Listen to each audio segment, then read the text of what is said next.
प्रेमाने बोला, धन्यरंकारजी एवं रामकृष्ण हरी.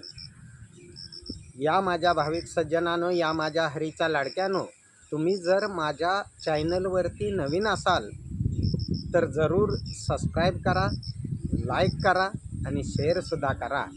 कारण आमचा विषय हा आध्यात्मिक जागृतीचा असतो. तुम्हाला रोज नवीन नवीन चिंतनीय विषय नक्की ऐकायला मिळेल आणि बऱ्याच प्रश्नांनी तुमच्या डोक्यामध्ये काहूर माजवला असेल, त्या प्रश्नांची उत्तरं नक्की इथून तुम्हाला चिंतनीय अभ्यासातून मिळली जातील, चिंतनीय विचारातून भेटली जातील.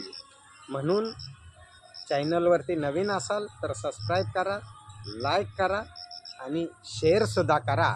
जे जे आपणाशी ठावे ते ते इतरांशी सांगावे, शहाणे करून सोडावे सकळजन. आता मला एका सद्ग्रस्ताने प्रश्न विचारला की महाराज, जी वारी जाते आणि तिथे रिंगण होतं, त्या सगळ्याचा मतितार्थ आध्यात्मिक बोध काय आहे? तेव्हा चिंतन केलं आणि विग्रह चिंतनातून असा निघतो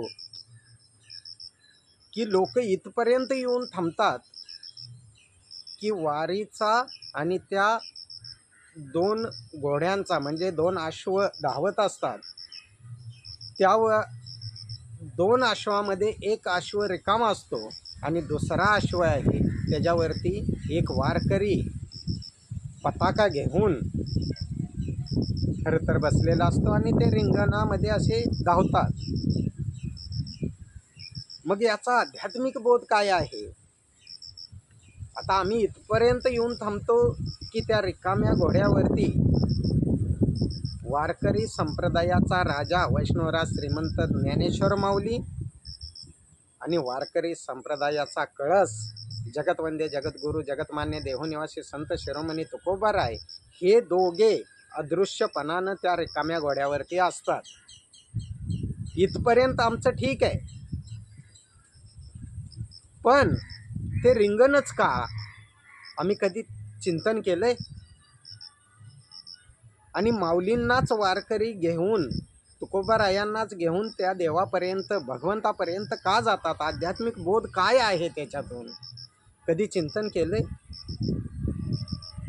पहिली गोष्ट, 20 दिवसाची ती वारी, त्याचा अर्थ असा आहे की 83,99,999 योनी फिरून, म्हणजे आम्ही एवढं फिरून तुझ्यापर्यंत आलोय भगवंता,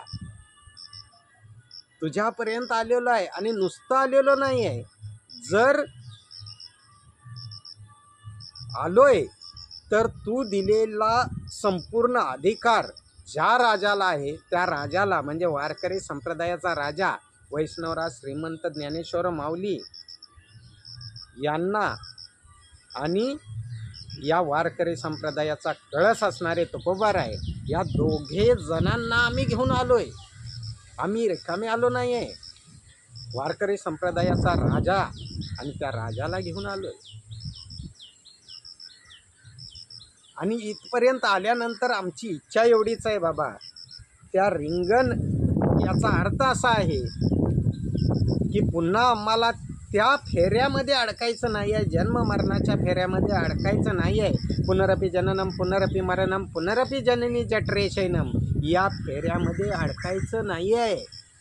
म्हणून आम्हाला आमच्या आत्म्याला सद्गती मिळावी म्हणून आम्ही असं तसं नाही तर तुला या अश्वावरून फिरून प्रार्थना करतोय. आमच्या वारकऱ्यांचं प्रतीक पण त्या एका घोड्यावरती आहे आणि एकट्याला न पाठवता ज्यांनी या वारकरी संप्रदायाचा पाया रचला ते अधिकारी वैष्णवराज श्रीमंत ज्ञानेश्वर माऊली, तो राजा आम्ही घेऊन आलोय तुझ्यापर्यंत. आता त्या सद्ग्रस्तांनी प्रश्न विचारला की महाराज, इतर प्राणी नव्हते का, घोडाच का? तर मी तुम्हाला सांगू, घोडा हा प्राणी सगळ्या प्राण्यांपेक्षा धावण्यासाठी चपळ असतो आणि तुमच्या जीवात्म्याला परमात्म्यापर्यंत पोहोचण्याची सद्गती प्राप्त व्हावी, गती मिळावी, म्हणून तो घोडा असतो. पशुदेही नाही गती ऐसे सर्वत्र बोलती, होते नरदेहीच प्राप्ती परलोकाची. नरदेह श्रेष्ठ सर्व देहाहुनी वरिष्ठ, जयाचेनी चुके अरिष्ट यम यातनेचे. तो जो जन्म मरणाचा फेरा आहे ना, तो फेरा आमचा चुकावा म्हणून ती प्रदक्षिणा असते. तो एक वर्तुळ असतो की हा जन्म मरणाचा फेरा आमचा चुकू दे, आणि खऱ्या अर्थानं आम्ही आता वारी करून तुझ्यापर्यंत येऊन पोचलोय. आमची अरदास आहे, वारी वारी जन्म मरणा ते वारी, हारी पडलो आता संकट निवारी. असा त्याचा ज्ञानबोध आहे, असा त्याचा अर्थ आहे. मग माऊलींना आणि तुकोबारायांनाच का घेऊन जायचं? तर माऊली एका अभंगामध्ये हरिपाठात म्हणतात, ज्ञानदेव म्हणे तरलो तरलो, आता उद्धरलो गुरुकृपे. गुरुची कृपा झाली आणि माझा उद्धार झाला, माऊली म्हणतात. आणि म्हणून माऊलींनी सांगितलं की ज्ञानदेव म्हणे निवृत्ती निर्गुण. ॲक्च्युली सगुण साकार रूप असतं निवृत्ती रायांचं, पण इथे काय म्हटलं, ज्ञानदेव म्हणे निवृत्ती निर्गुण, म्हणजे निर्गुण निराकाराचं सगुण साकार रूप म्हणजे माझा सद्गुरू. ज्ञानदेव म्हणे निवृत्ती निर्गुण, त्या निर्गुण निराकाराने सगुण साकार माझ्या निवृत्ती दादामध्ये सद्गुरूमध्ये येऊन मला आशीर्वाद दिला. ज्ञानदेव म्हणे निवृत्ती निर्गुण, दिले संपूर्ण माझे हाती.